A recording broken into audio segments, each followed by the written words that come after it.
So the first one is one that's come directly to me, and I'm happy to share. Somebody said to me, "Look, do I know what this fungus is?"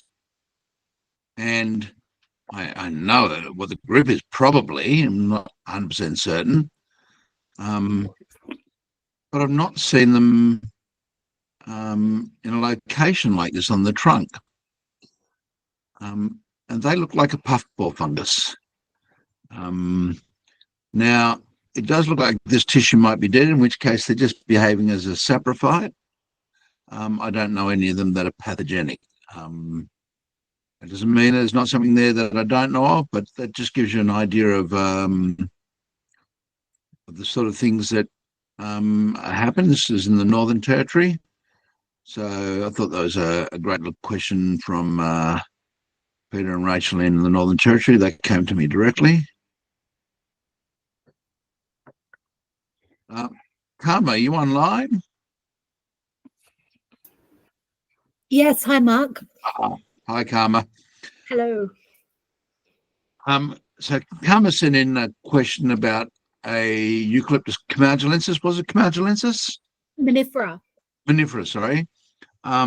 Where there's some proposed root pruning. I'm assuming this here is the tree before. Oh, I haven't shared. Boy, who's the silly fella here? I will need to share into infinity.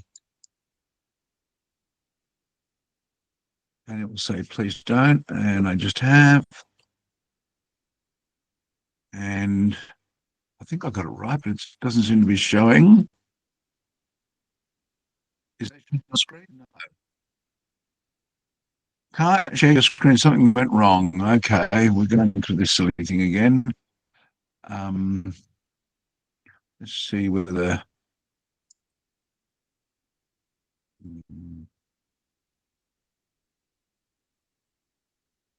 Touch screen, share.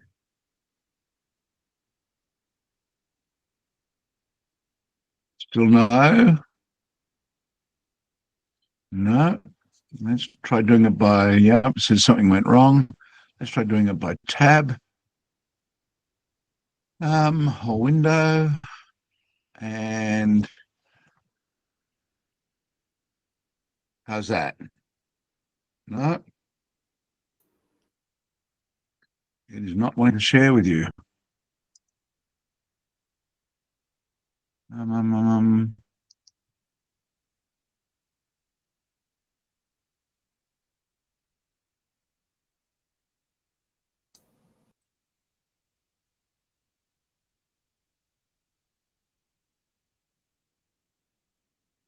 Let's try something.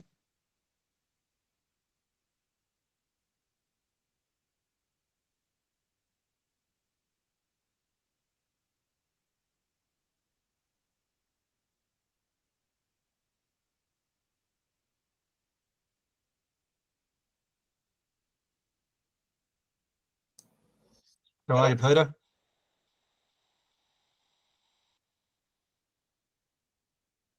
I'm getting a share from any of that.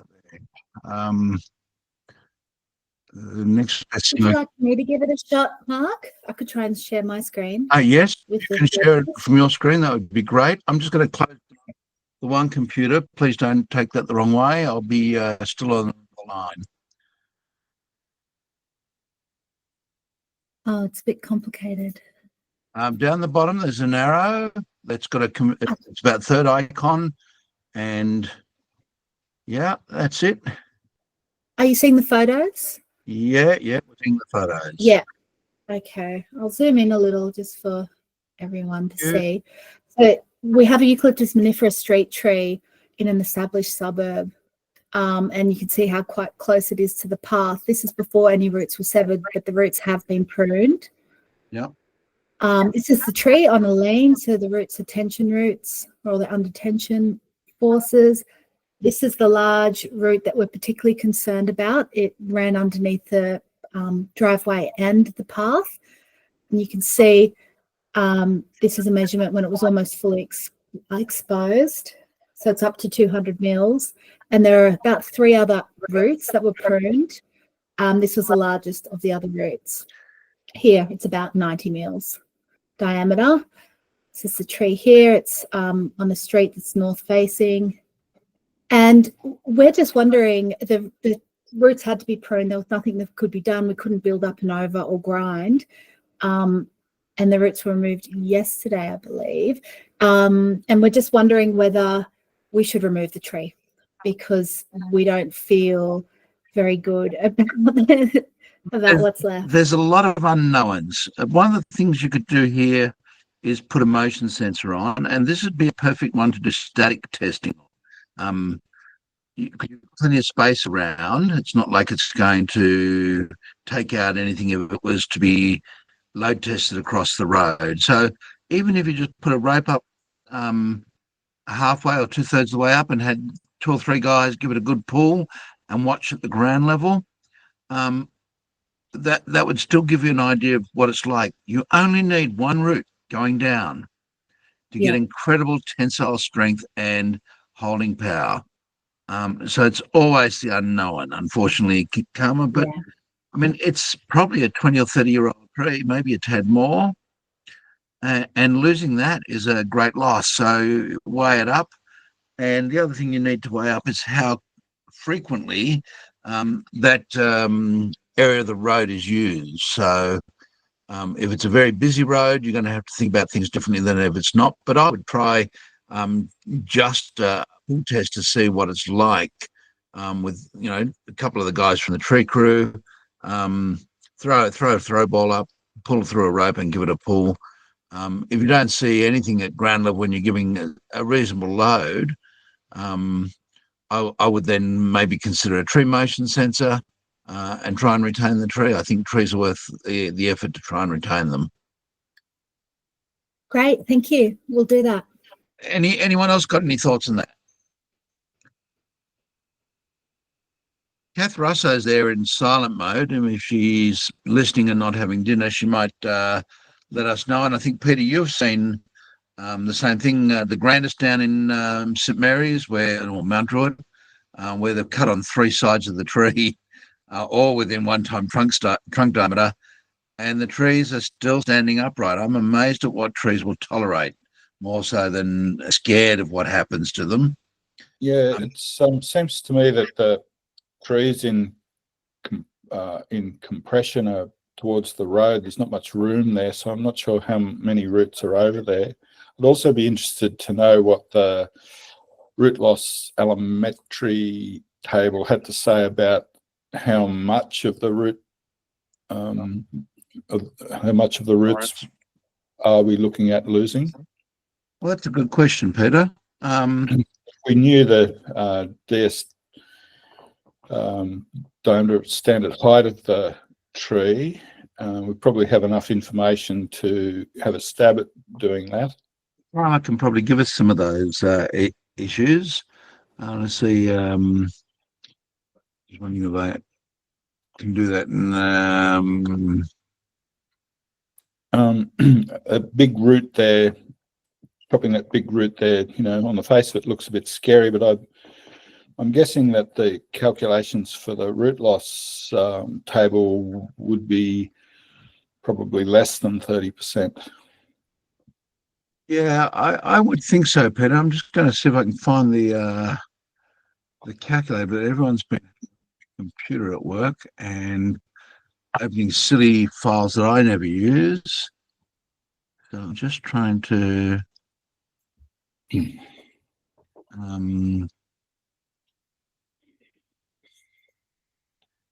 root loss calculator. Yep.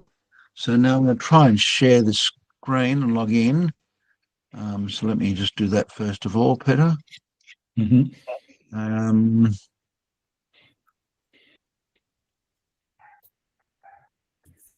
And hopefully that'll allow me to share. Otherwise, I might be able to do this particular bit from the laptop. So it acknowledges that there's a camera there, which is good. We're just going to switch the camera off. That's a nice start. And let's see if I can share entire screen without it going upset again. Yes, isn't that nice? Sorry, Here we go. got it there. Okay, you can see the Excel spreadsheet now. Karma, can you tell us what the diameter of the tree was?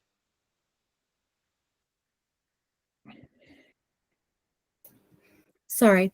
I didn't measure it myself. I actually haven't been on site, but I would estimate it was about 450, 500 Okay, let's mil go to 50. DMA. And the biggest root was 20 Yep, 200, yeah, 20 centimeters. centimeters.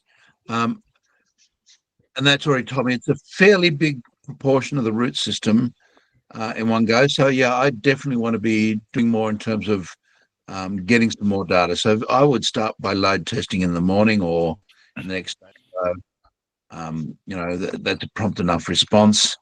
And if you cannot see movement at ground level, then I would feel comfortable with doing some testing over a longer period of time. Okay.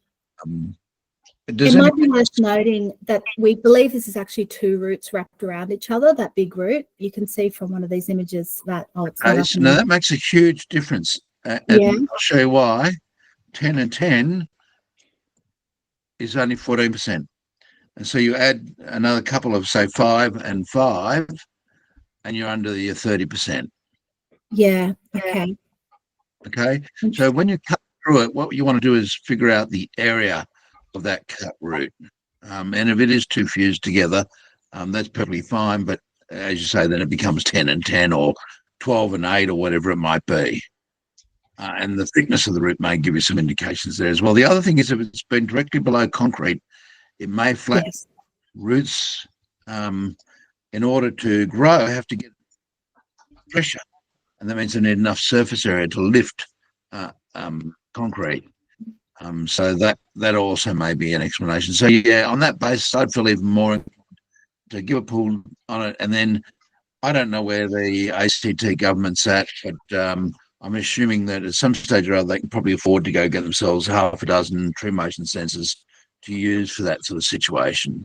And there's some great technology there that is really valuable. The number of times I see roots cut close to the tree, put a test on it, and it comes back as low. The only time it hasn't was in a fairly recently planted tree.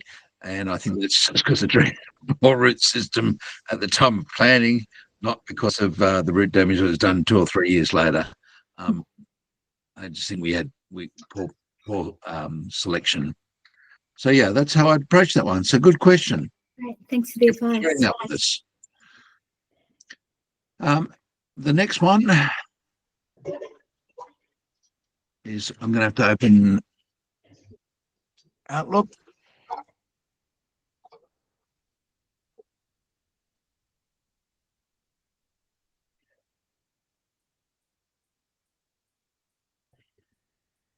So whilst it's opening, anyone else that sent one in that would like to raise it? Vicky, you had a question that you wanted answered. Yeah, I've got 2 trees that are growing wrapped around each other at the base. And I was just wondering about the stability. I turned my camera off because it's gone all fuzzy. I don't know why. Yeah, that's okay. Operator error. No, look, technology is, as you can see by mine saying it's not responding. It's because my, unfortunately, my email files are getting too large. I need to archive again. I've got a punctata and an angophora. The one starting above a rock shelf, the other one is originating below the rock shelf, and they've sort of melded together. They must have been growing like that from a very young age, and they've overlapped and growing sort of co-joined. Yeah. Look, my experience with trees is that they're growing in amazing spots. So in small fissures, little openings, and manage to survive without falling down anywhere near as much as we think they would. So I think the first thing we've got to put into it is that trees are self-optimizing. Now, that's not perfectly true, but a healthy, appropriately growing, reasonable vigor tree is able to do amazing things. So I think the first thing is to say is there something that makes it so concerning that you think you need to do something about it? And I'm not saying there isn't, but I'm not saying there is. So I would have some need to feel more concerned. I need a motivation to think that the tree is not going to perform as the tree normally would. They're going to be building on the site relatively close to the trees. Yeah. Yeah.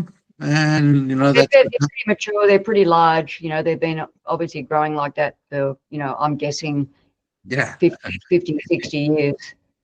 Or even if it's only 20 or 30 years, again, why is today or tomorrow so different than the past? Yeah. And I'm not 100% certain that my assessment of them is going to be right, but I'm sitting there thinking, why should it be, or why should I want to think of them as being different to the average tree just because they've got an issue?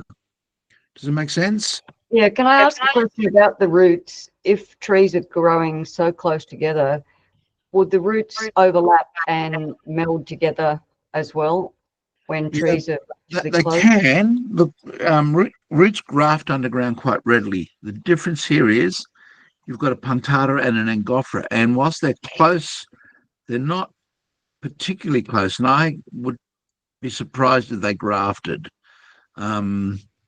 So I think what you might get them is pushing against each other. But again, it happens in the forest all the time, and it's by no means the end of that situation. Now, I just got to try and find yours, Vicky, very quickly. It's the Minifera.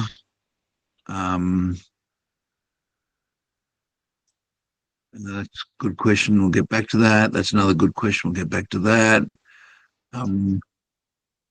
Okay, that's Vicky's one again. So this is from last time round, I think, because I did see the pictures of it. It was just sent today. Oh, was it? This evening. I may not have it yet. I sent it 10 or 15 minutes ago, Mark. Oh, yeah. That was the last minute one. Sorry. I'm still a postman. I still have things go in the slow stage. So we'll get to it, Vicky. Peter will send it through. No problem. So Darren is online somewhere there. Darren's asked the question,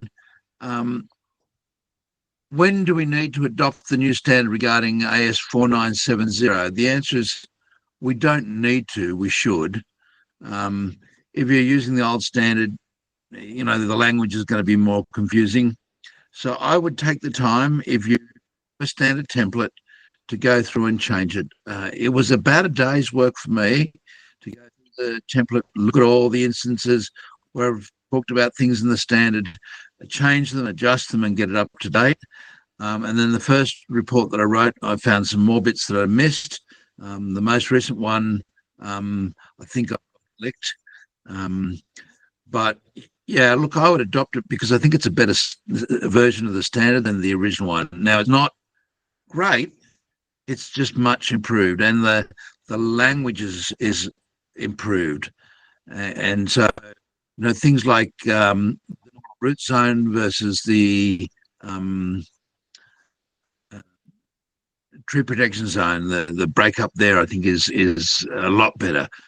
Tree protection specifications and tree protection drawing. Is it drawing or plan? Can't remember. Yeah, I think it's planned. I hope it is. Otherwise, I've got to go through and change my templates again. So I would seek to update it as a matter of priority. But if you go and submit something that's old, I wouldn't panic about it. I had a similar question asked by a young fellow called Phil Whitten, an arborist who I've got a lot of respect for.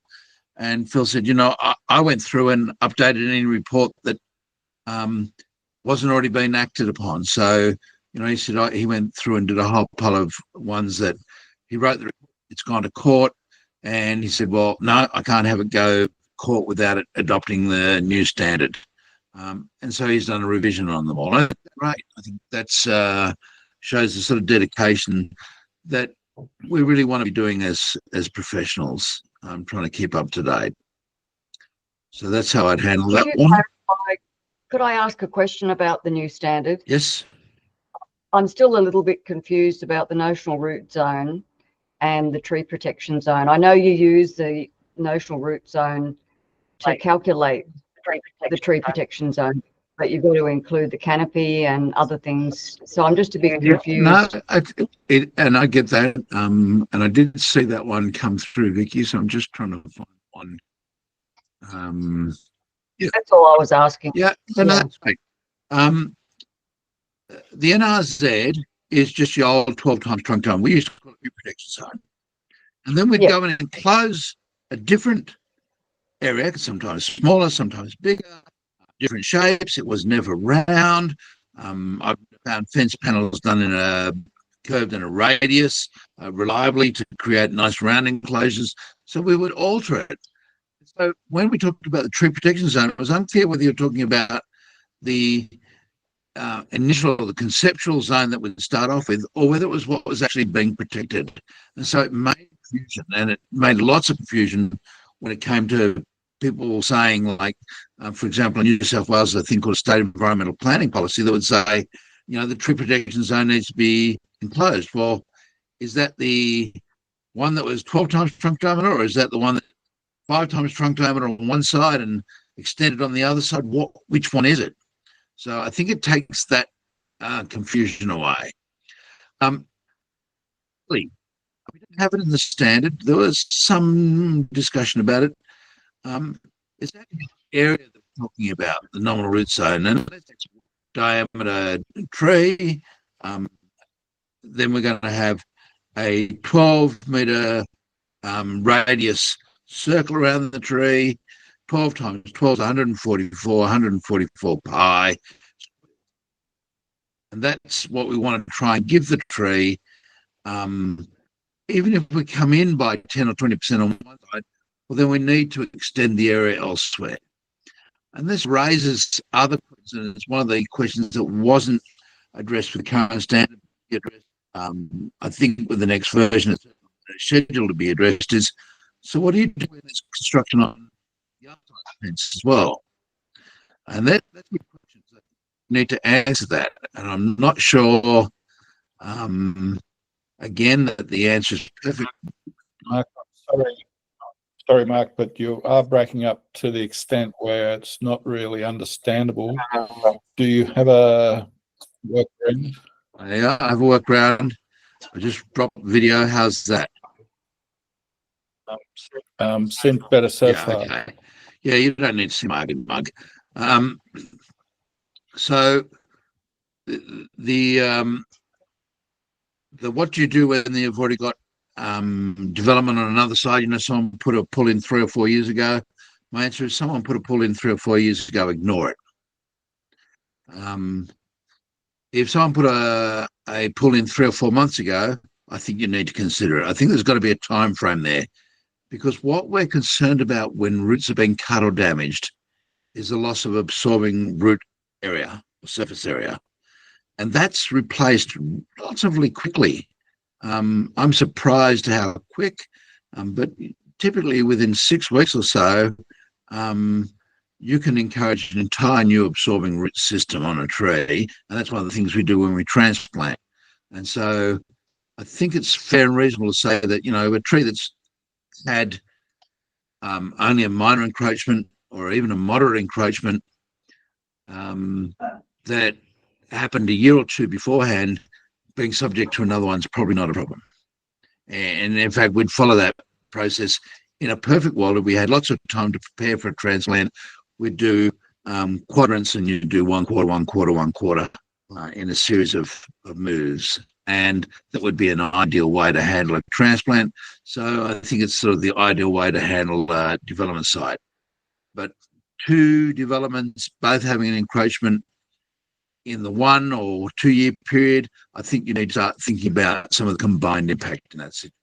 Does that make sense? Yeah, Yeah. except that it would change the shape of the root zone Yep. so that, okay, the tree would have grown additional roots to compensate, but they may be over on the side where Yes. there's room. Yeah. And if that's now being trammeled, then I think you would still have to consider the loss of the roots on the other side. Potentially, Simply because that area may not be available to yeah, the you tree put anymore. a basement car park in, for example, would be a good example of that occurring, Peter. Basement car park on one side, basement car park on the other side. 2 or 3 years apart. It's probably different than, putting a footing for a house in, which is a relatively shallow excavation in comparison. The soil under the house is still available, and so on.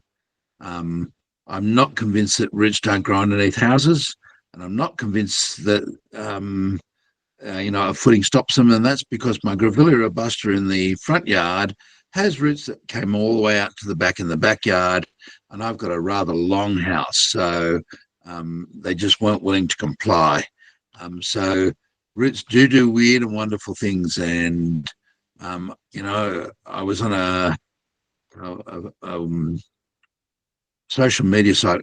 I love gums, or I love eucalypts, or something. I'm not a good social media person. One of those Facebook accounts. It's here in Australia, and there's a picture of this eucalypt that was just completely smothered over rock face, almost had nothing, and yet it was doing really, really well, performing great. So I think we've got to remember that trees, like people, can do well with lots of problems. I mean, the number of people that lose a leg, lose an arm, lose sight, and still function relatively well. And I think trees are much the same.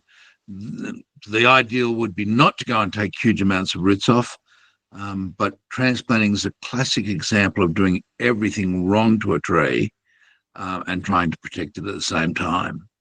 So what is clear, Vicky, is in the new standard, if you've got 12 times trunk diameter as your idealized radius, if you make that square, and a lot of our protection zones are, then that's not 10 times radius. Sorry, that's closer to probably 10 times radius, 100. No, it's not. Yes, it is. No, I think 10's even too big. You can calculate that out. So it'd be 20 meters by 20 meters, yes. So yes, you've got to work out the area. It's an area calculation. The next thing is you can have a minor encroachment, and the standard makes clear now that a minor encroachment generally doesn't require any more than just an assessment for the sort of problems that we've just been talking about. Is there some issue that needs to be considered that is important? So that's probably just a desktop. A moderate encroachment, which is up to 20%, which is a radius. So let me give them in radii. A 10% encroachment, if it's a tangent, is 8.4 times trunk diameter from the center of the trunk. That's a tangent cut on one side. If it's a moderate encroachment, it's 6 times, so almost to the T. So if you can just remember those two figures, minus 8.4, moderate is 6 times. At 6 times, we need to think about what we're going to do to help the tree. Some irrigation, some mulching, some general overcare of the tree in general. And that's what the standard suggests. And then root investigation really starts to come in when you're getting closer than that. And that makes really good intuitive sense. So hopefully that helps you figure out where those things work. So TPZ is simply what you believe in the end is a reasonable position. In most cases, it's going to have an area similar to the NRZ. Occasionally, it may have a smaller area, and a good example would be, and I remember giving a class on this for Louise Bennett, and I said, let's look at tree transplanting. Well, we're going to cut typically most Australian species, most Australian trees, about a radius of about 5 times trunk diameter. And someone said, we can't do that. That's not permitted by the Australian standards. And I had to point out that you can do it. And there's nothing in the standards says you can't do that or you must be. It says that you've got to start at 12 times and think about the process through. So the standard does not prohibit you from coming closer or having a smaller protection zone. It just asks you to go through a process to do that. And so if you think that you can get by with a smaller area, and a good typical thing for that, Scirephylla, umbrella tree, you know, I reckon you could probably prune that at 1 times trunk diameter all the way around. Brachychiton rupestris, we've talked about that before. 1 times trunk diameter around is a pretty good protection zone for the brachychiton. You'll have to go further than that to protect the trunk. But as far as its tolerance, amazingly tolerant. So you take all those into consideration in communication. And one of the things that I've found useful, because I often am not doing or working on sites where everything works well and everything's perfect, is to list those things down and discuss them. So, you know, asymmetry of the root plate. No asymmetry of the root plate is known, and that's all I'd say. The age of the tree. The tree's, you know, a moderate age, perhaps 30 to 50 years of age for a species that will live 100 or more years. Nothing suggests that its age will be a debilitating factor in the process, and so on all the way through. And so if you just address those questions in your report, then that really goes towards the process. Root investigation is in that process. And again, it doesn't mean that you have to necessarily do a root investigation. If I was doing a ficus, I would simply say, look, I'm at 6 times trunk diameter, 5 times trunk diameter on one side. That's smaller than if I move the tree with a 10 metre by 10 metre square root plate. Ficus will tolerate that, particularly a young specimen, 30 to 50 years of age, have no worries about it. And if you want to see something, look for the Buckland yew. The Buckland yew is a tree that was moved in, I'll probably get it wrong, 1870 or 1880. It was about 1,200 years at the time it was moved, so a relatively young tree at 1,200. See how small the root plate is. There's some illustrations of it. I've got a photograph from 1900. It's, a stout, typical taxus, but the root plate size is just tiny compared with the trunk. And, it's going to affect the longevity of that tree. 2007, it dropped a big limb. I'm sure it'll have some more problems, but that's 127 years later. I wonder at what time we consider that bad tree protection. So there's a weighing process, and you need to communicate that. One of the things that I believe is important for an arborist is to be able to have no significant long-term debilitating impact on the tree and allow for maximum use of the space as it's zoned and as appropriate. So I'm trying to get both results, and that's a hard ask to do. I think we've got to be careful not to create urban sprawl, because the environmental impacts of urban sprawl are greater than the impact of stress on a tree, in my view. Urban sprawl is vile. And if you don't believe me, head to the western suburbs of Sydney, have a look at Oran Park, go to the northern suburbs of Victoria, of Melbourne, and I don't know where it is in Queensland, but I know it's there for sure. And it's just box after box after box of grey-roofed houses where if you run out of toilet paper, you reach out the window, tap on the neighbour's window and ask them for a roll. It really is crammed in and very little space for trees. So I think that's a worst-case scenario. We're going to take something a little lighter. Vicky, does that give you some approach? Yeah, it does. I think I'd made the mistake of talking about NRZ encroachments, whereas I should Look, we're all going to have PPZ encroachments. Yeah. We're all going to do those sort of things as we're getting used to it. And, it's horrible, but, I sat on the committee and I still have troubles getting my head to remember everything because it's new. The easiest way to learn something is to do it from scratch. The hardest way to learn something is to relearn it. It is really difficult to get rid of what we already know. And that's one of the reasons I hate botanists, because they like to rename trees. And I no sooner get used to something, then, I've got to think, Cygus romanzophianum, for example, has had 3 name changes in my working life. I mean, that's just pure cruel. And so relearning is very difficult as opposed to learning. So this one comes from somebody who went up in the Northern Territory. That came from me, Mark Graham. Hi, Graham. As I look at it, the first thing I thought is, somebody's been having a go at it with a pipe, because it almost looks like that, doesn't it? But there are little holes in the middle of those little pipes. Yeah, there's a small borer hole stuffed with small oval bark. hole in the middle. Yeah. I don't think I've gone too much there now. I've locked my system up, made it unhappy. So whilst it just refigures itself out, yeah, look, it's a gut level guess. I have not seen it before, but I've seen similar. We have a bullseye borer, which is Cerambycidae. So you can see the little hole in the middle here and here and here.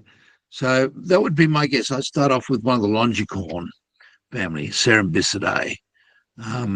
Oval hole. They feed in the phloem zone, which is what this insect is doing. Pupate in the middle. So the bullseye borer does exactly the same.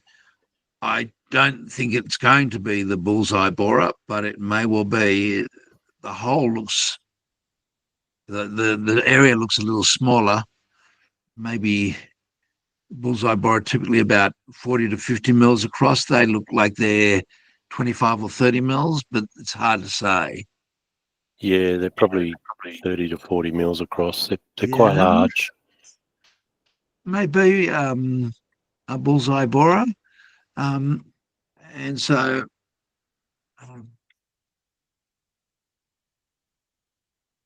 the shape of the hole is really important.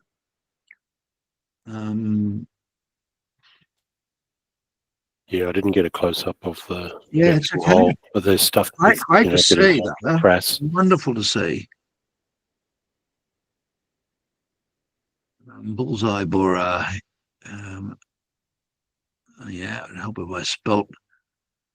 So Phoracantha is now bullseye. That's spelled right. Yeah, borer NT. Let's see. Oh, well, maybe we can do distribution NT.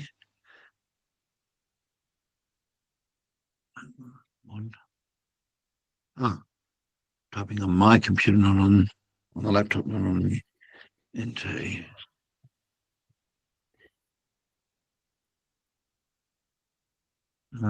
Nature map. Let's see whether it occurs in any distribution. Well, that's not going to be any good. That's Canberra only. So that's what I'd hunt through. I'd look for bullseye borer first of all. See, there's a distribution. There will be. There's a wonderful distribution site around. Yeah, I did try bullseye borer, target borer, and I did a reverse image search, and I just couldn't find anything with those, that damage pattern, those big circular plates of bark being removed and the exit hole in the middle. Well, it will do that. So let's see. We copy. Control V. Image. Images. Anyway, it's sort of just a curiosity, really. It was an isolated tree up in outback Queensland, but I have seen it before a lot on ficus virens around Darwin. Yeah, okay. So it's in Queensland. Okay, more likely Yeah, than Queensland it is. and Northern Territory as well. Yeah, okay. I haven't seen it on ficus, but I would guess it's one of the Phoracanthus species. And we're still going to be naming things. So good luck without a beetle. It's really hard. The key difference, and it's worthwhile for the others to keep in mind, a oval hole is usually Cerambycidae, so the longicorn group. A oval with a slight flattening to it on one side, a D shape, in other words, or D with a flatten on the oval, cut the oval off one side, usually Buprestidae, which is the jewel beetle group. Round holes are usually weevil, if it's caused by a beetle, and then you get exceptions just to make life difficult. So those are things to keep out. By being able to see some of those things in the middle, you will get more information. I'm going to try one more.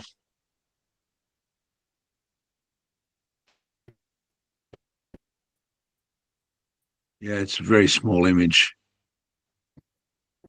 But they create sometimes very consistently round holes, and hence why they call them the bullseye, and then they pupate from the middle. I might have one of my photos, so just quickly check for you.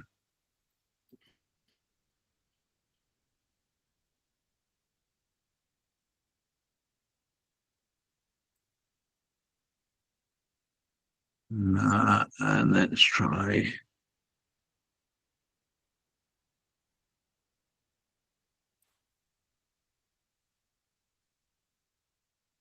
I don't have, but I'll see if I can fish out one and show you next time round.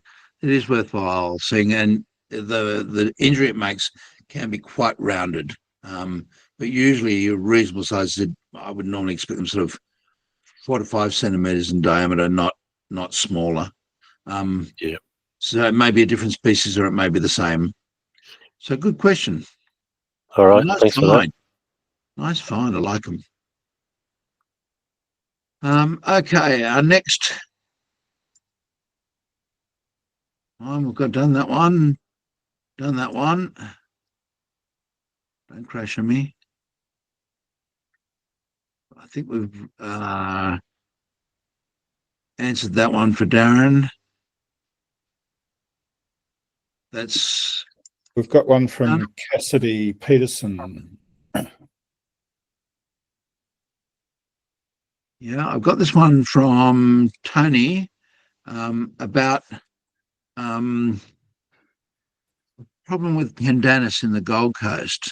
They're being infected by I'm assuming it's one of the xylorectid group. I'll just check it up. It's been infected by the larvae of a moth that eats down the roots, and we're familiar with moths that do that. Witchetty grub is one such creature. Yeah. Australian Lepidoptera. It'll be interesting to see what Don Hevinson Evans has got to say.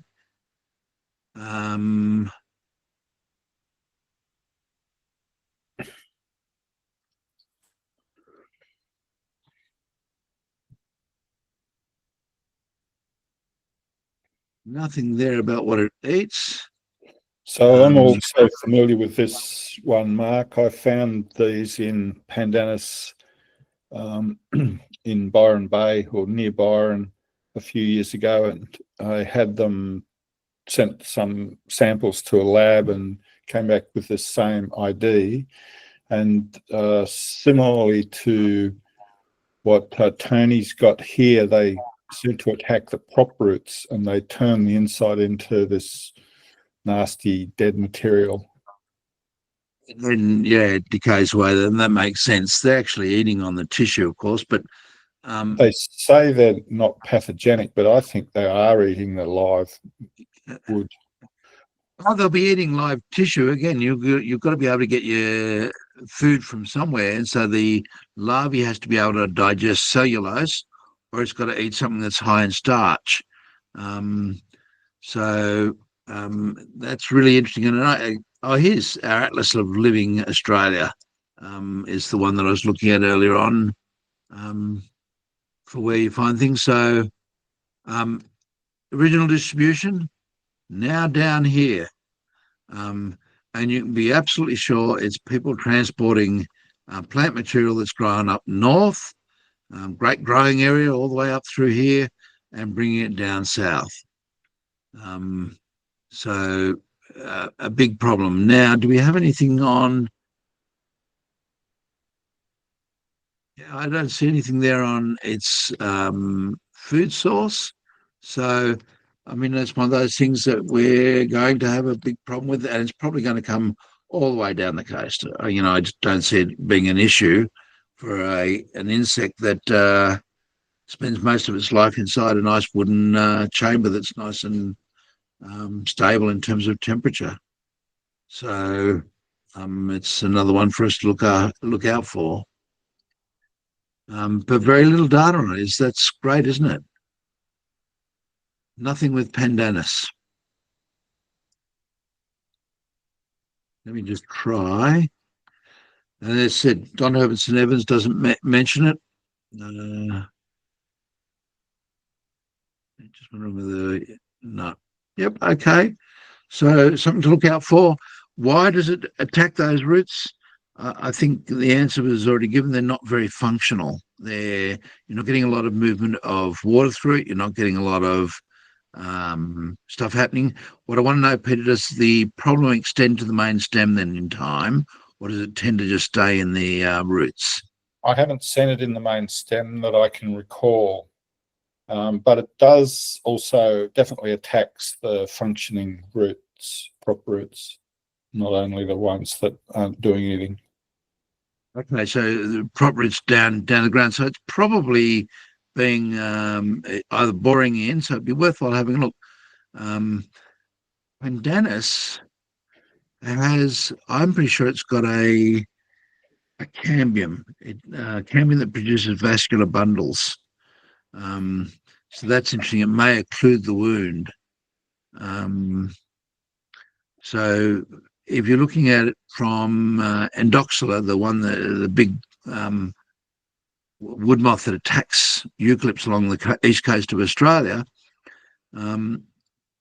the eggs are laid, the caterpillar hatches, it is streamed in little threads of silk, blows away, and it's only at about a year of age that they come into starting to attack the tree, and they come in, eat behind the bark, and they make a hole, and then they chew on the callus tissue.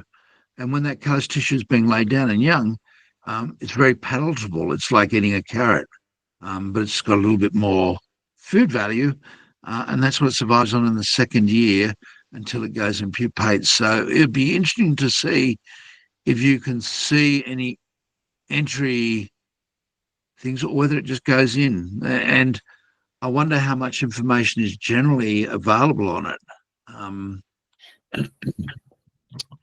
I've only ever noticed the exit holes because they're quite large. I haven't been able to discern any entry holes, but that doesn't really mean anything.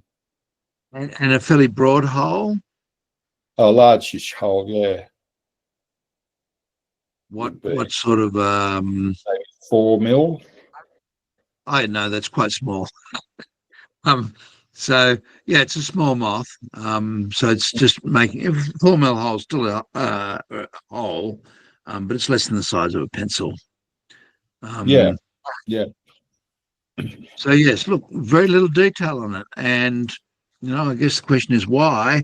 The answer is, what's pandanus useful for? I'm not trying to discount it. It's a wonderful plant, but it's not of agricultural significance. So, it's one of those things that we really need better to do about communicating. And if it's in your end of the world, it'd almost be worthwhile just letting DPI know in New South Wales at some stage or other that it is down and you are having some problems with it.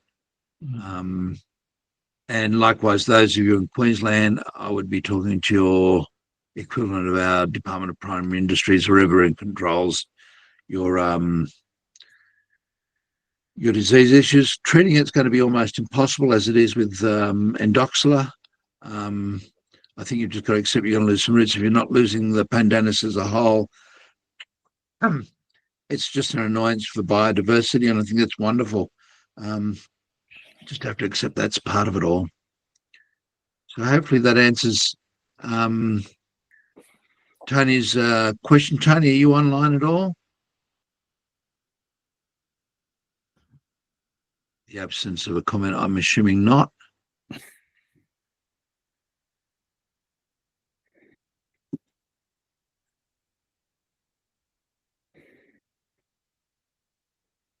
Okay, we had a question regarding your thoughts on the use of ground penetrating radar for informing of roots systems under a ficus species. This has been proposed as a method to investigate the impacts of proposed raised boardwalks surrounding the base of a very large fig tree.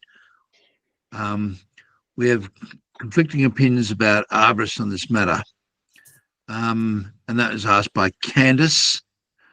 Again from the Gold Coast. My view of figs is they're incredibly tolerant, amazingly tolerant, but there are a few diseases to be aware of. So I think you need to first of all be absolutely sure there's no problems with Phlinus noxious or wherever we are now in its current rename.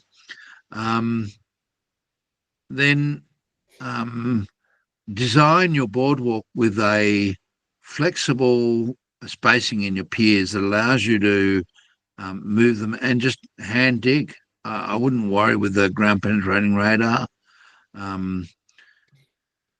It could be useful, but if the plan is to build, and I'm assuming the boardwalk is aimed at trying to protect the tree, so getting pedestrian traffic over it and not having to worry about structures being damaged, I'd go for it. And I'd look at, where possible, if you're a little distance away from the trunk, using screw piers. Screw piers have a distinct advantage in that they just screw in, but if they're not usable and you have to dig concrete ones, if you put a screw pier through a root, if it's a big enough root, the root will just keep on growing and it'll eventually encapsulate the footing. And I've put a fence post through a London plane tree route all the way through, and just one size up, resined it in and left it there to be incorporated. And within a matter of a couple of years, there's no way you could ever get that post out. The only way you can get it out is to cut it. So, ground penetrating radar does work, does give you some information. I'm just not sure whether that's where I'd put my resources, as opposed to designing a system where, for example, you can put your footings a metre and then a metre and a half, or 600 to a metre, 0.2 apart, and vary them based on what you find, and just start hand digging. I think you'll find that that'd probably give you the same end result for similar sorts of dollars and a quicker turnaround time. So, Candice, I assume you're not there. I don't think so. Yes, No. Candice, is Candice there? No. So that answers that one. So there is another one from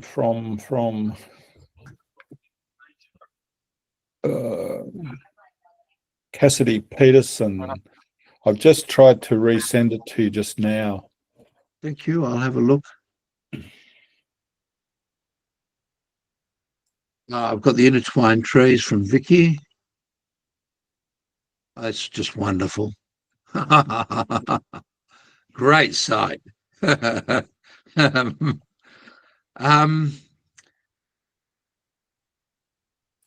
So Cassidy just asks, in a double stem tree, do the roots typically grow and supply nutrients equally to both stems, or preferentially feed the stem closest to where the roots originate? in most cases, it's going to be to the stem that where it originates. If your double stem is all the way to the ground, so originating at or almost at the ground or below the ground. If it's a metre up, it depends on how water moves through. And Ted Kozlowski, the brilliant botanist at Harvard, did some wonderful work on this. You can buy his old texts. Whilst they're out of date, they still have some amazing research and some amazing information in them. But he used dyes to watch the way water moved through the stem of a tree. And some, it was almost a linear straight up, and others, it would broaden out and diffuse and twist around. And Peter, I know you and I in a class had Robert Stavro injected camphor laurel before we cut down, and it moved a reasonable amount. I was quite surprised that, within a metre or so, it had started to shift quite a bit. So that's the answer to that question. It depends on the species, and depends on the specimens. And you can see the same process if you look at the grain of a tree, because that's, again, the way that water is going to move, following that thing. If you've got a tree with a very twisted grain, water's going to do the same thing. It's going to move backwards and forwards. You're going to see it twist and turn. And again, those of you who've done an anatomy workshop with me will have done that last exercise where you suck your food colouring through, and you can see some amazing things like vessels that go around 360 degrees, just do a loop-the-loop. Talking of which, Peter, I'm going to be shameless. I'm doing an anatomy workshop this year, the only one this year accessible easily to the Australians, and that's in New Zealand, of all places. And I don't know whether I said that right, but it's in Christchurch.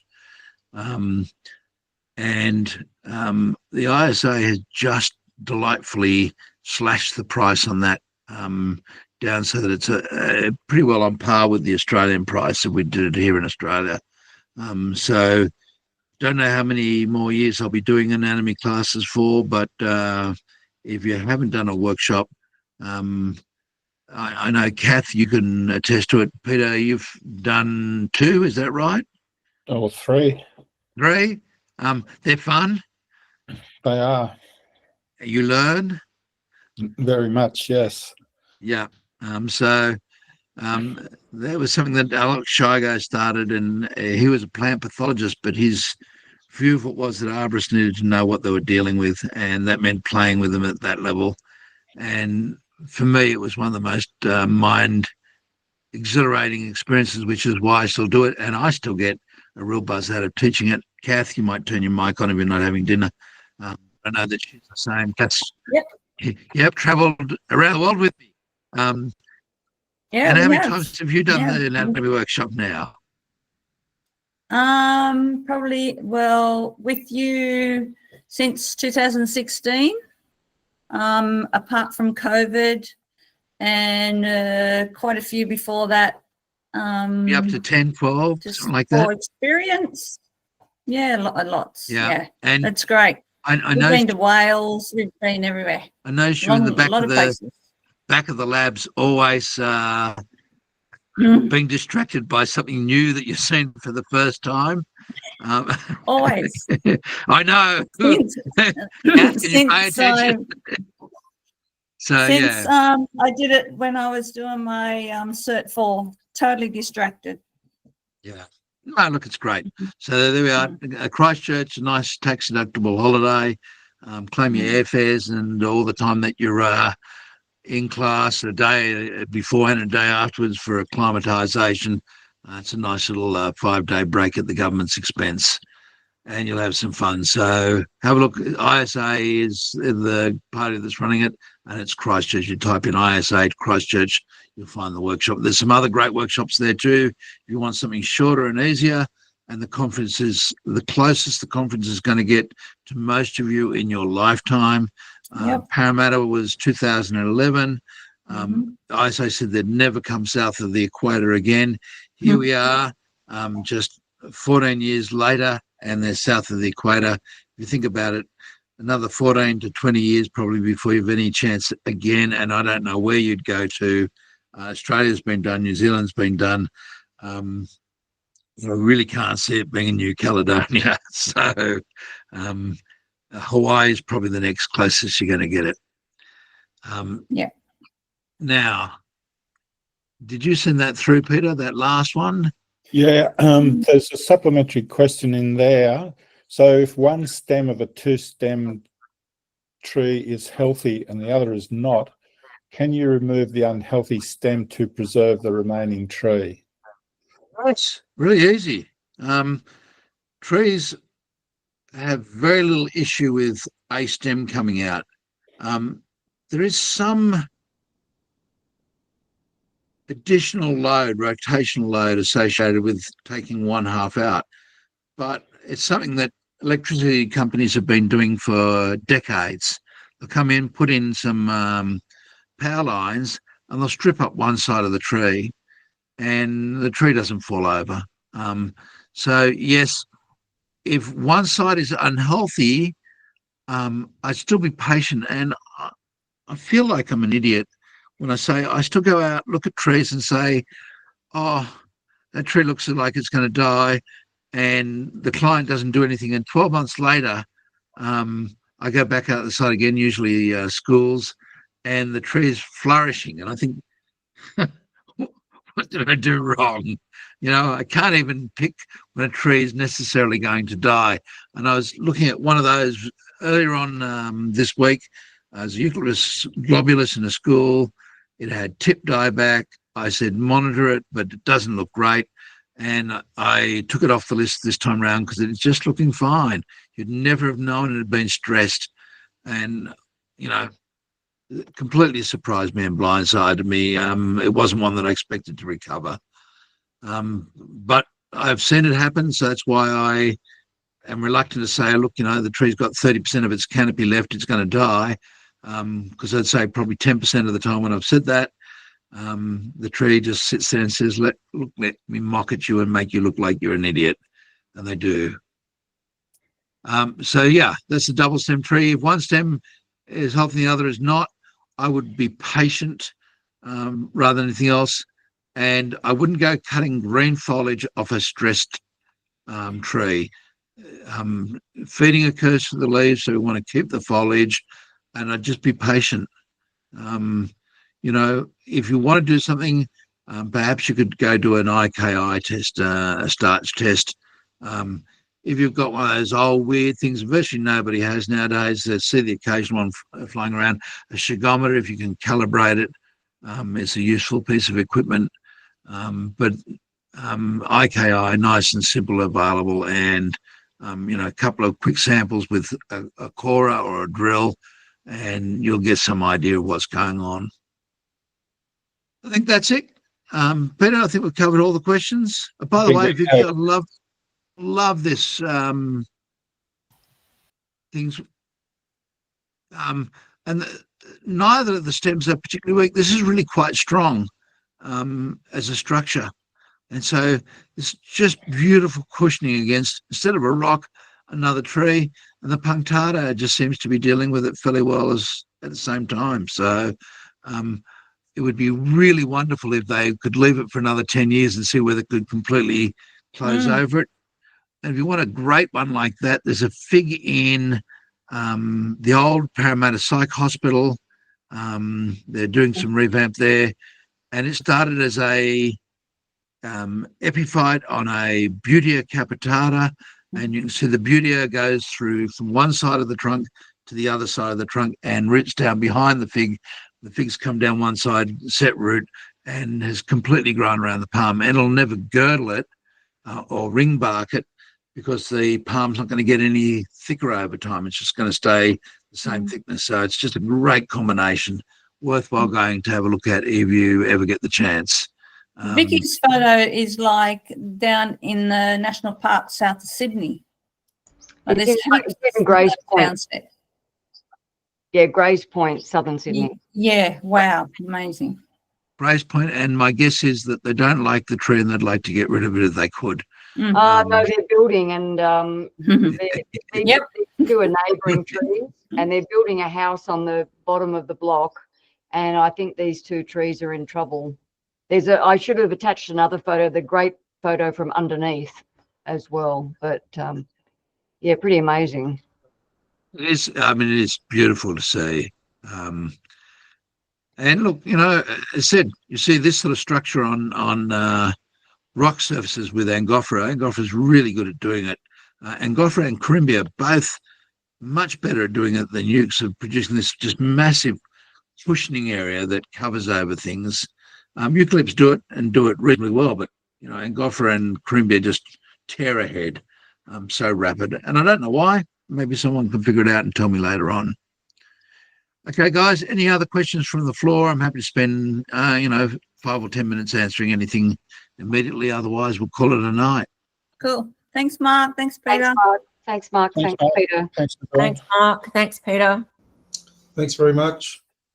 See you Thanks, Mum. guys. No Thank questions you. from the floor? And no questions Good. from me, thanks. Well, I've got one. Yeah. I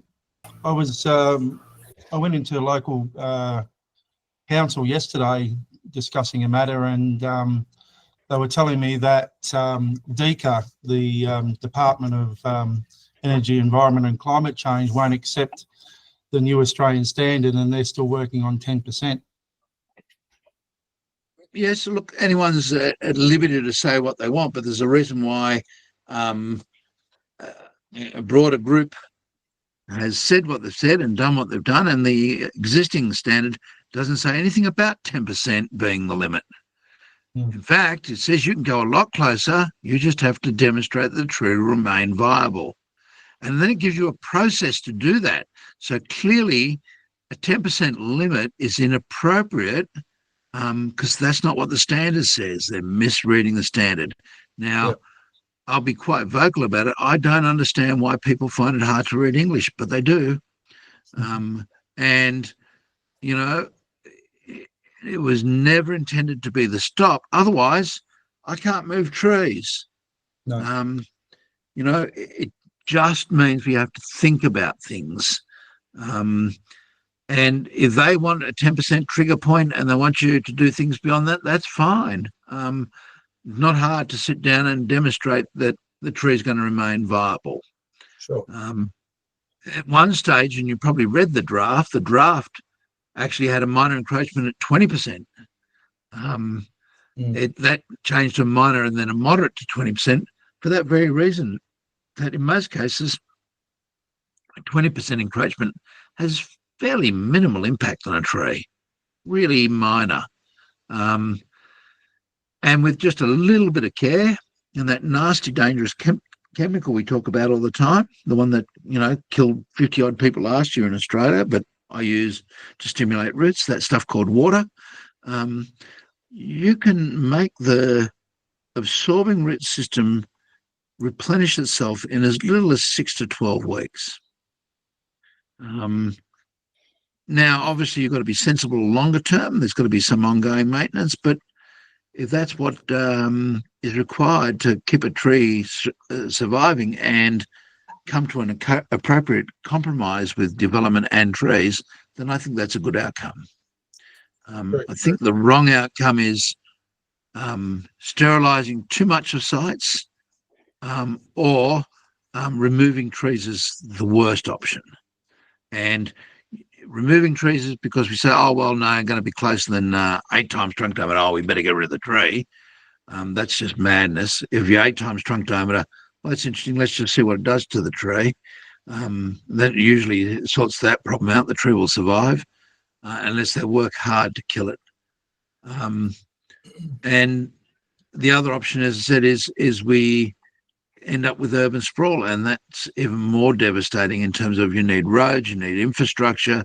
Modern construction techniques nowadays is on these large clear fell sites as they come in, knock everything down, change the soil, ruin the soil completely. I mean, the chances of having a reasonable sized tree in the next 20 years in Oran Park in Sydney or the northern suburbs of Melbourne is almost zero.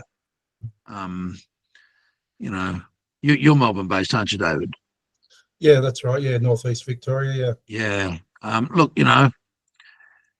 it's about finding a compromise. It's not about trying to be prohibitive. And the new standard again makes that clear, that the standard is not for or against development, for or against tree retention, or for or against tree removal. It's about following the process, and the process says if you're going to have a minor encroachment, then you need to at least do a desktop review of it. If you're going to have a moderate encroachment, you need to at least look at what you're going to do to compensate, and major encroachment, you're going to have to start doing some hard work. Sure. Okay. Sure. And yeah, just let them know that the original standard, you're allowed to have a 95% encroachment. Nothing stopped you. You just had to demonstrate it's going to remain viable. Absolutely. Yes. Okay. Good question, though. Thanks, David. Thank you. Good night, all. Good night. Like,